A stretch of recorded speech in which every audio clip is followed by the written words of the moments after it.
Il Signore sia con voi. E con il tuo spirito. Dal Vangelo secondo Luca. Gloria a te, o Signore.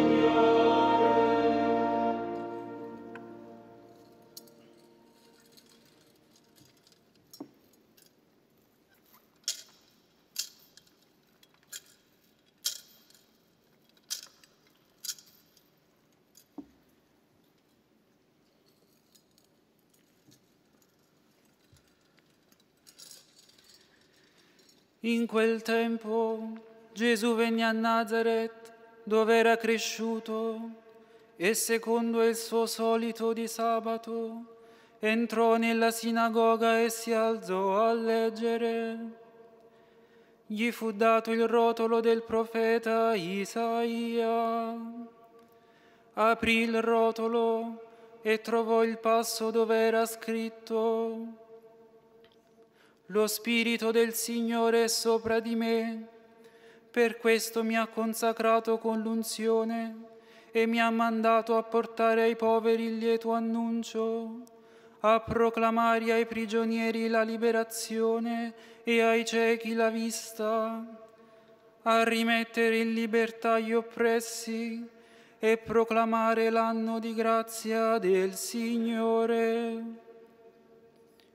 Riavvolse il rotolo, lo riconsegnò all'inserviente e sedette. Nella sinagoga gli occhi di tutti erano fissi su di lui. Allora cominciò a dire loro: Oggi si è compiuta questa scrittura che voi avete ascoltato. Tutti gli davano testimonianza ed erano meravigliati delle parole di grazia che uscivano dalla sua bocca e dicevano: Non è costui il figlio di Giuseppe? Ma egli rispose loro: Certamente voi mi citerete questo proverbio: Medico, cura te stesso. Quanto abbiamo udito che accadde a Cafarnao, fallo anche qui, nella tua patria. Poi aggiunse: In verità io vi dico, nessun profeta è ben accetto nella sua patria.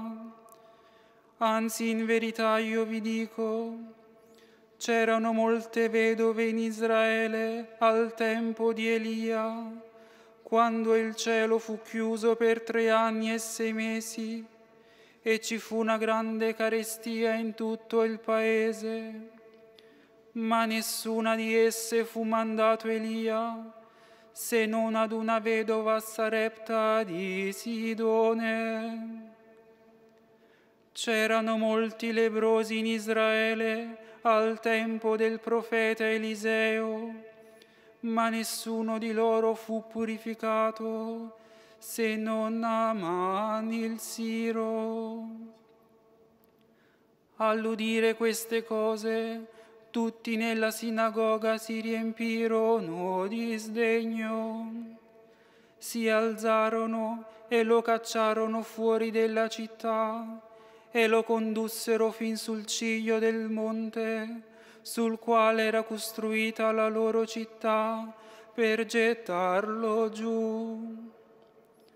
Ma egli, passando in mezzo a loro, si mise in cammino.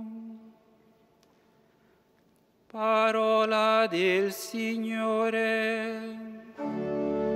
Gloria a te, o Cristo.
오늘 복음은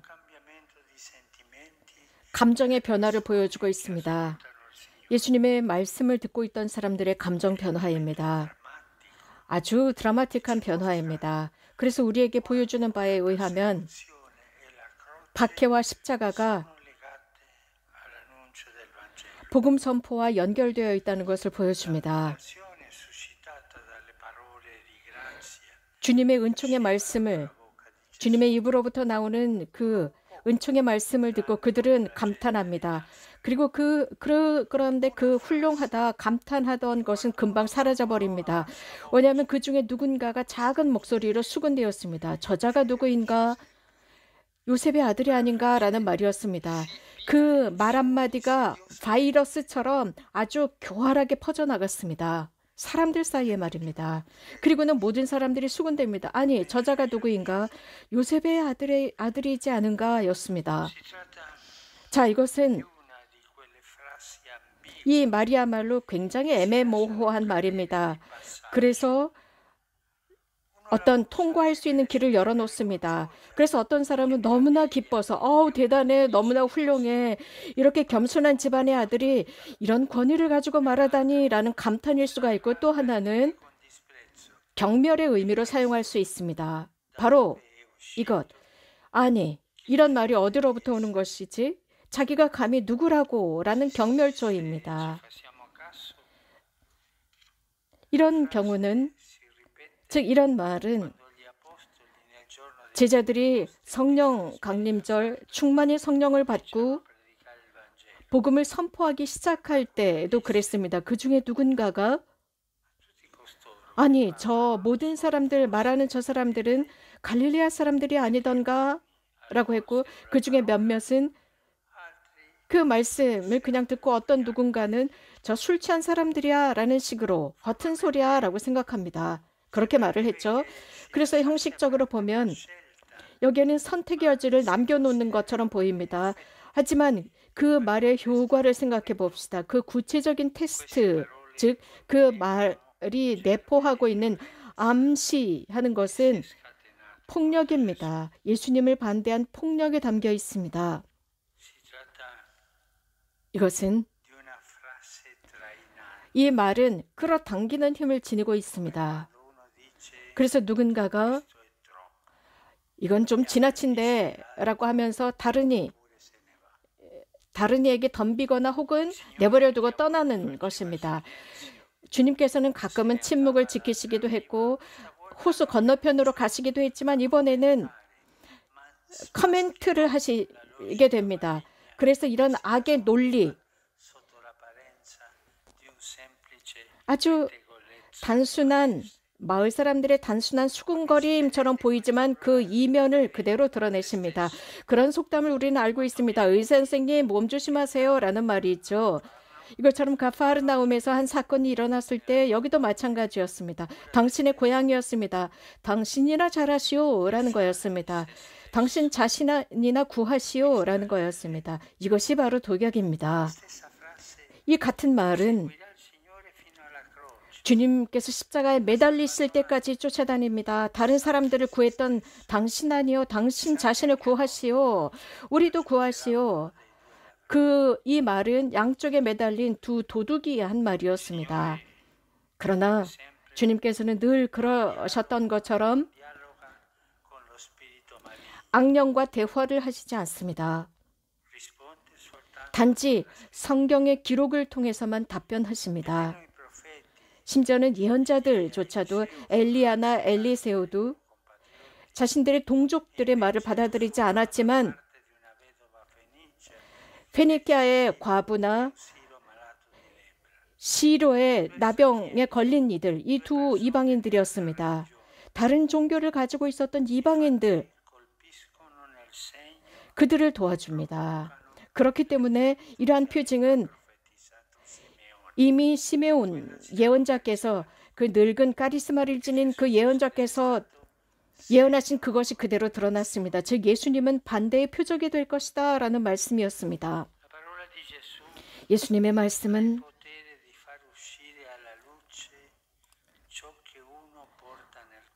한 사람의 마음에 지닌 것을 빛으로 나오도록 만듭니다.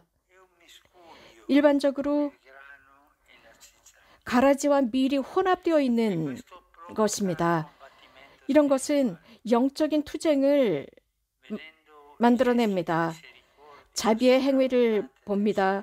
주님의 충만한 자비의 행위를 보고 그분의 행복 선언을 들으면서, 즉 복음에서 너희는 불행하여라 라고 하셨습니다. 그러면서 식별하도록 만듭니다. 그리고 식별하게 합니다. 이런 경우 그분의 말씀은 받아들여지지 않았습니다. 그 결과 군중은 댐이 열리는 것처럼 예수님을 죽이기로 결정하는 이런 결정이 폭발하게 됩니다. 그러나 아직 때가 오지 않았습니다. 주님께서 복음에서 가르쳐 주는 것처럼 주님께서는 그들 사이를 가로질러 걸어 나가셨습니다. 아직 때가 오지 않았기 때문이었습니다. 그분의 시간이 아니었기 때문입니다. 하지만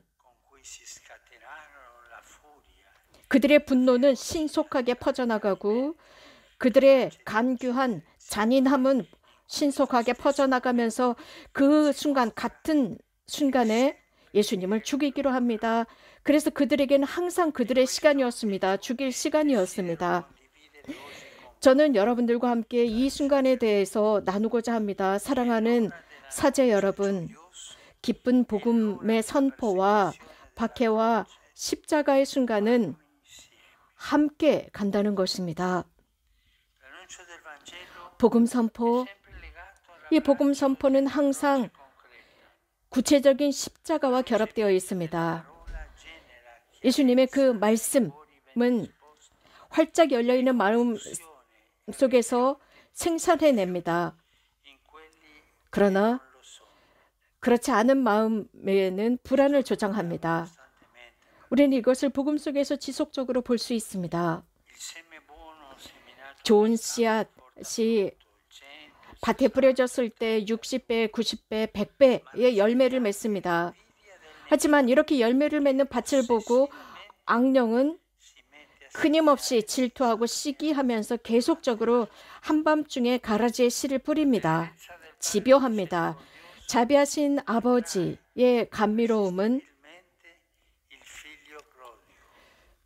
탕자를 집으로 돌아오도록 만들었습니다. 하지만 반면에 큰아들은 작은 아들, 동생을 경멸하게 만듭니다. 불명예라고 생각합니다. 포도원의 주인의 비유에서 아버지의 관대함을 봅니다.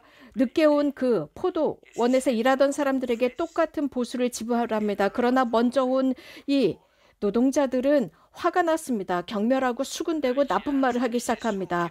아버지는 좋으신 분이십니다. 예수님께서는 죄인들과 가서 식사를 하십니다. 그래서 자케오와 마테오와 사마리아 여인 등등에게 삶을 얻을 수 있도록 했지만 반면에 다른 편에서는 그 의로운 이들을 보면서도 경멸을 하기 시작합니다.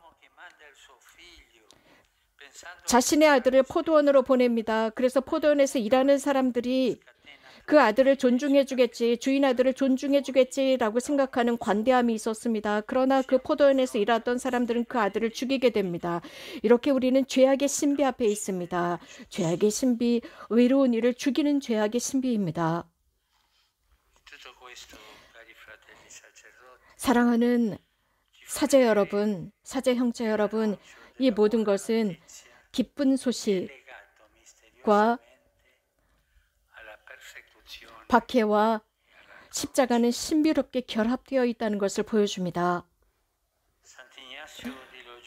로요라의 성 이냐시오께서는 예수님의 탄생의 신비를 묵상하셨습니다. 죄송합니다. 제가 저희 가족 수도회를 광고하는 것 같아서 죄송합니다. 하지만 로요라의 성인께서는 탄생의 신비에 관해서 복음의 이 탄생에 관해서 이렇게 묵상하셨습니다. 즉 성 요셉과 성모님의 행동을 묵상하셨습니다. 예를 들겠습니다. 그들은 여정을 걸어갑니다. 즉 예수님께서 정말 극적인 비천함 속에서 태어나실 수밖에 없었습니다. 추위와 배고픔과 목마름을 당하시고 비난을 당하시고 모욕을 당하시고 결국은 십자가에서 돌아가십니다. 이런 모습이 바로 저입니다 라고 로엘라 성인께서는 말씀하시면서 또 이렇게 묵상하십니다. 바로 이러한 사건 속에서 어떤 영적인 열매를 얻게 됩니다. 주님의 기쁜 탄생, 십자가의 고통, 박해 등을 묵상하십니다. 그리고 여기에서 우리들의 사제적인 삶 속에서 이러한 십자가의 현존을 우리는 어떻게 거기에서 좋은 것을 얻을 수 있을까요? 박해와 모욕, 복음을 선포하는 속에서 우리는 이런 것들을 어떻게 참아받을 수 있을까요? 지금 이 순간 저는 두 가지 생각이 듭니다. 첫 번째는 십자가가 주님의 삶에 존재했다는 건 놀라운 일이 아닙니다. 그분의 지상 사명 속에 이미 내포되어 있었습니다. 그것은 그분의 탄생의 순간에서부터 있었습니다. 이미 동정 마리아께서 가브리엘 천사의 선포를 듣고 불행하는 순간부터 있었습니다. 또 성요셉은 불면증에 시달립니다. 즉 약혼녀를 버려야 할까 말까라는 불안 속에서 이미 십자가가 있었고 헤로데의 박해 속에서 있었고 또 이 성가정이 고통을 당해야 했었던 이집트로 피난해서 했던 모든 것들, 이것은 이미 지금 자신들의 조국을 버리고 망명을 떠나야 하는 가족들의 모습과 같습니다. 이러한 현실 속에서 십자가의 신비가 열립니다. 이것은 이미 그 십자가의 고통을 겪은 것입니다. 그래서 십자가는 이미 과거의 것이 아니라는 것입니다. 혹은 그 순간에 일어난 것이 아닙니다. 주님의 삶 속에서 갑자기 부차적으로 생겨난 것이 아니라는 것입니다. 역사 속에서 십자가의 사람들을 죽였던 이런 사람들은 십자가를 자신들이 갑자기 만들어낸 것이 아닙니다. 십자가는 환경에 좌우되는 것이 아닙니다. 거대한 십자가, 인류의 거대한 십자가는 자잘한 십자가들, 이렇게 말할 수 있습니다. 우리 각자의 십자가들입니다. 그것은 환경에 좌우되는 것이 아닙니다. 왜냐하면 왜 주님께서 십자가를 끌어안으셨을까요? 온전히 왜 십자가를 끌어안으셨을까요? 이유는 그리고 왜 예수님께서는 이 순환을 온전히 감수하신 것일까요? 왜 온전히 그 배반과 당신의 친구들의 배척을 그대로 받아들이셨을까요? 이미 최후의 만찬에서부터 받아들이셨습니다. 불법적인 구속도 받아들이셨고 어리석인 판단, 심판도 받아들이셨고 이유 없는 그들의 악의도 받아들이셨고 뺨을 맞고 모욕과 수치를 왜 당하셨을까요? 이러한 모든 것들이 십자가의 구원의 힘을 드러내도록 하기 위해서였습니다. 그렇지 않았다면 이런 것들을 받아들이지 않으셨을 것입니다. 시간이 되었을 때 당신께서는 그 십자가를 온전히 받아들이셨습니다. 왜냐하면 십자가에는 애매모호함이 없기 때문입니다. 십자가는 타협하지 않습니다. 두 번째 묵상은 다음과 같습니다. 그렇습니다. 십자가에는 무엇인가? 우리들의 인간 조건을 온전히 포함하고 있습니다. 우리들의 나약함의 한계도 포함하고 있습니다. 또한 이 십자가에는 무엇인가? 십자가에서 발생하는 사건들이 있습니다. 그래서 그것은 우리들의 어떤 고유한 나약함이 아니라 뱀이 물었기 때문입니다. 그 십자가를 보면서 그 뱀은 물어뜯습니다. 물어뜯어서 독을 퍼뜨리려고 합니다. 그래서 그분의 모든 활동을 소멸시키려고 합니다. 그분이 돌아가셨다라는 것을 추문화하기 위해서였습니다. 여러분, 우리가 살고 있는 이 시대는 추문의 시대입니다. 물었습니다. 물어뜯어서 꼼짝 못하게 마비시킵니다. 그래서 아무것도 하지 못하고 무용지물로 만들어버립니다. 다른들을 위한 사랑의 행위들을 마비시키려고 합니다. 이런 악령의 독약, 이 독은 지속적으로 집요합니다. 내 자신을 구해봐 라는 것입니다. 이런 잔인하고 고통스러운 이 독사의 물림, 그것은 오히려 하느님의 승리로 이끌었습니다. 고해 사제였던 성 막시모는 이런 말씀을 하셨습니다. 십자가에 달리신 예수 그리스도의 모습은 오히려 모든 것을 바꾸어 놓았습니다. 독사가 예수님의, 즉 독사 악령이 예수님의 살을 물어뜯고 그것을 삼킴으로써 예수님을 무용지물로 하지 않았습니다. 오히려 예수님께서는 온유하게 성부의 뜻에 순명하셨습니다. 오히려 예수님의 살을 물어뜯고 그것을 집어 삼킴으로써 오히려 그 뱀에게는 독이 되었습니다. 그리고 우리에게는 이 악령의 독으로부터 해독될 수 있는 해독 사건이 되었습니다. 이것이 바로 묵상 요소들입니다. 우리 주님께 은총을 청합시다. 그래서 이 가르침으로부터 우리도 좋은 요소들을 찾아낼 수 있도록 합시다. 복음 선포와 십자가는 함께 갑니다. 맞습니다. 하지만 십자가가 우리를 구합니다. 예수 그리스도의 성혈과 화해를 이룬 십자가, 이 십자가는 그리스도의 승리의 십자가이며 악을 무너뜨리는 십자가이고 우리를 악령으로부터 해방시키는 십자가입니다. 예수님과 함께 십자가를 끌어안고 그분께서는 이미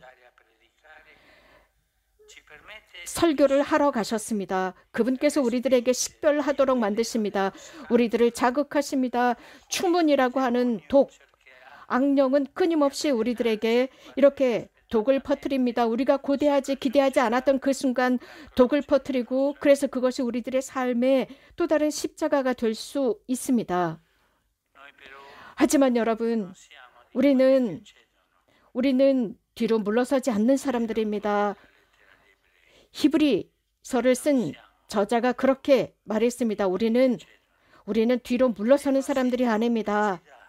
우리에게 이렇게 조언하고 있습니다. 우리는 추문에 굴복하지 않습니다. 왜냐하면 예수님께서 추문에 굴하지 않으셨기 때문입니다. 당신께서 구원의 기쁜 가난한 이들에게 구원의 기쁜 소식을 전했을 때 그 순수한 당신의 선포가 다른 이들에게는 아우성이 되었고 예수님의 말씀을 들으려고 하지 않았고 먼 산바라기를 했습니다. 그래서 귀를 막아버린 그런 추문 스캔들 앞에서 굴하지 않으셨습니다. 율법주의, 윤리주의자들, 성직주의자들이 이렇게 추문을 일으켰지만 굴하지 않으셨습니다. 우리도 추문에 굴하지 않을 것입니다. 예수님께서 추문에 굴하지 않으셨습니다. 아픈 이들을 치유하시고 감옥에 갇힌 이들을 풀어주셨습니다. 그래서 윤리주의자들이나 성직주의자들, 율법주의자들 앞에서 논쟁을 하시면서도 굴하지 않으셨습니다. 늘 좋은 일을 하실 때마다 그들은 추문을 일으켰지만 굴하지 않으셨습니다. 우리도 추문에 굴하지 말아야 합니다. 왜냐하면 예수님께서 추문에 굴하지 않으셨습니다. 눈머니에게 시력을 회복시켜 주셨지만 사람들은 눈을 질끔 감았습니다. 그것을 보려고 하지 않았습니다. 다른 곳을 바라보고 먼 산 바라기를 했지만 그분은 굴하지 않으셨습니다. 우리도 추문에 굴하지 않을 것입니다. 예수님께서 당신의 설교, 은총의 해를 선포했을 때도 굴하지 않으셨습니다. 한 해를 인류 역사 속에서 은총의 해를 선포했을 때 그들은 스캔들을 일으켰지만 굴하지 않으셨습니다. 우리가 살고 있는 이 시대에 한 해를 은총의 해로 선포하지만 이것이 지역의 신문의 한 귀퉁이에 난다 해도 추문에 굴하지 않을 것입니다. 복음 선포, 그 복음 선포가 우리들의 달변으로 전파되는 것이 아니라 십자가의 힘으로 선포된다는 것에 대해서 추문에 굴하지 맙시다. 복음을 선포하면서 활동으로 합시다. 필요하다면 말로도 합시다. 여기에는 두 가지가 드러나고 있습니다. 고통과, 즉 복음으로부터 오는 고통은 우리들의 고통이 아니라는 것입니다. 그 고통은 우리 안에 계시는 예수 그리스도의 고통이기 때문입니다. 우리 스스로가 선포하는 것이 아니라 주님이신 예수 그리스도께서 선포하는 것이기 때문입니다. 우리는 예수님 때문에 단지 섬기는 종이 되었을 뿐입니다. 저는 제 개인의 경험을 들려드리면서 오늘 강론을 마치고자 합니다. 저는 삶을 살아가면서 한 번은 제 삶에서 매우 어려운 순간이 있었습니다. 주님께 은총을 청하던 시기였습니다. 그래서 너무나도 힘들고 너무나도 어려운 그 상황으로부터 해방시켜 주십사. 정말 암흑의 시기였습니다. 그 시기에 저는 어떤 수도원에 피정 지도를 하러 갔습니다. 마지막 날, 당시에는 통상적으로 피정 마지막 날이면 고해 성사를 받습니다. 그때 나이가 많이 드신 수녀님께서 고해소에 들어오셨는데 깨끗한 눈을 지니셨고 반짝거리는 눈을 지니셨는데 정말 하느님의 여인임을 느낄 수 있었습니다. 그래서 저는 그 수녀님께 저를 위한 것을 청하고 싶었습니다. 그래서 수녀님, 보석으로 저를 위해서 기도해 주십시오. 저는 주님의 은총이 필요하기 때문입니다. 주님께 그 은총을 청해 주십시오.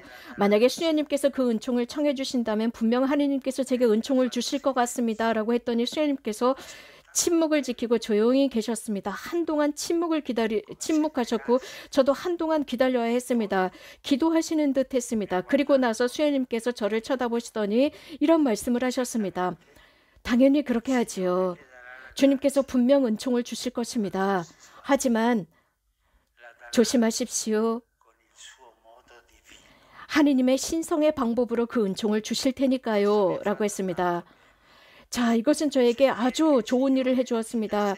주님께서는 항상 우리가 청하는 것을 주신다는 것입니다. 하지만 하느님 신성의 방법으로 그 은총을 주신다는 것입니다. 그 신성의 방법이라고 하는 것은 십자가와 관계가 있습니다. 그것은 우리에게 어렵게 하는 것이 아니라 사랑 때문입니다. 끝날 때까지 사랑으로 하시는 것입니다.